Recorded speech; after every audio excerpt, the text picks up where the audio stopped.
Oui, bonjour les amis, bonjour.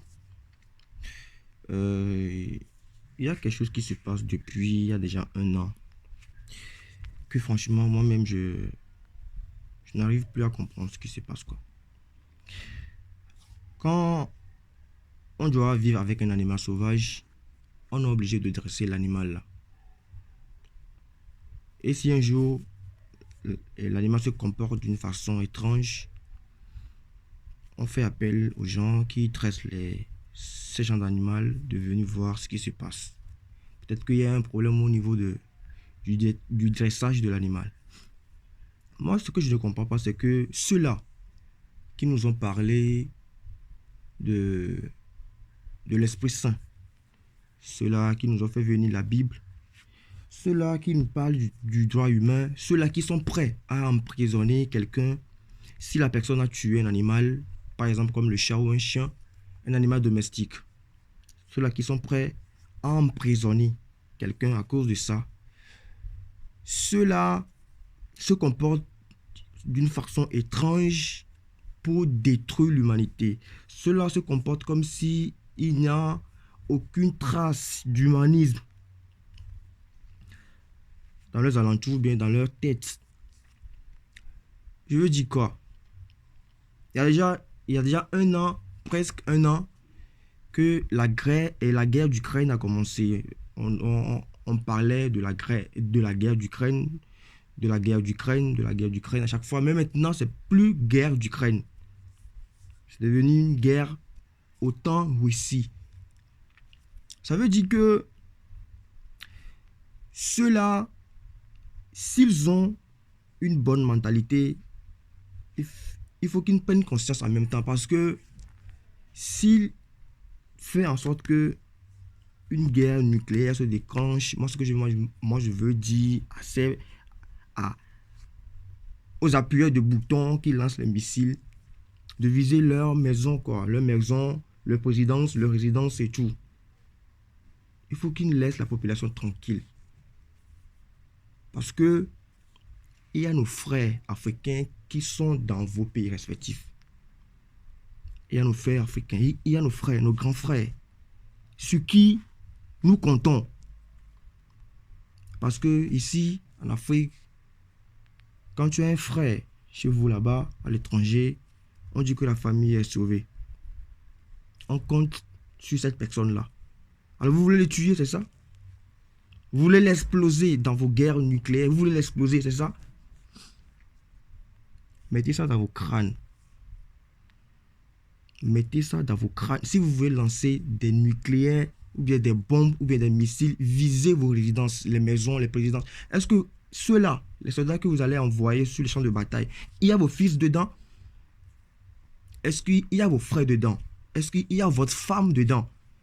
Ça veut dire que vous embarquez vos femmes, vos fils quelque part, tranquilles, sécurisés, hautement sécurisés, puis vous envoyez les fils des gens sur les champs de bataille parce qu'ils ont signé d'être un soldat. Et puis vous leur dites qu'ils sont prêts pour mourir pour la patrie. Et puis vous les envoyez sur le champ de bataille. C'est ça, non? Dans vos têtes là. Dans vos têtes là. Aujourd'hui, l'espérance de vie est combien? De nos jours maintenant, l'espérance de vie est combien? Et puis la vie d'une personne va s'achever comme ça, bim, avec un coup de balle dans la tête. Et puis c'est fini quoi. C'est fini comme ça quoi. Vous voulez quoi? Vous voulez quoi? Ceux-là qui envoient des chars. Ceux-là qui parlent de droits humains, ceux-là qui parlent je sais pas, ceux-là qui ont créé des lois pour protéger l'homme, en fait, envoient des chars. Pour aller faire quoi avec les chars? C'est pour tuer, non? C'est pour exploser quelqu'un. Que vous torturez. La personne que vous torturez, vous torturez, vous torturez à chaque fois. Vous savez bien ce que la personne possède. Mais vous les torturez. Si vous unissez vos forces, si vous unissez toutes vos forces, vous n'arrivez même plus à la cheville de cette personne, mais vous torturez cette personne jusqu'à ce que la personne déploie maintenant une force minimum. Une force minimum déployée par cette personne va vous anéantir. Vous le savez bien. Vous le savez bien. Mais vous continuez à torturer cette personne. Quelqu'un qui a Satan 1, quelqu'un qui a Satan 2, quelqu'un qui a l'avion là, l'avion. qu'on appelle quoi? L'apocalypse. Vous torturez. Ça veut dire que la personne même... Ça veut dire que vous déclenchez une guerre à l'enfer. Ça veut dire que l'Occident, c'est le paradis déguisé en monstre. Et vous savez bien que vous êtes déguisé. Vous n'êtes pas honnête. Vous n'êtes pas juste dans vos têtes. Parce que si vous êtes juste dans vos têtes, vous devez arrêter cette guerre-là depuis. Et maintenant, comme vous n'arrivez pas à arrêter cette guerre, vous torturez la mentalité du président. Je ne sais pas trop, je ne vais pas mentionner le nom de quelqu'un ici, mais arrêtez ça.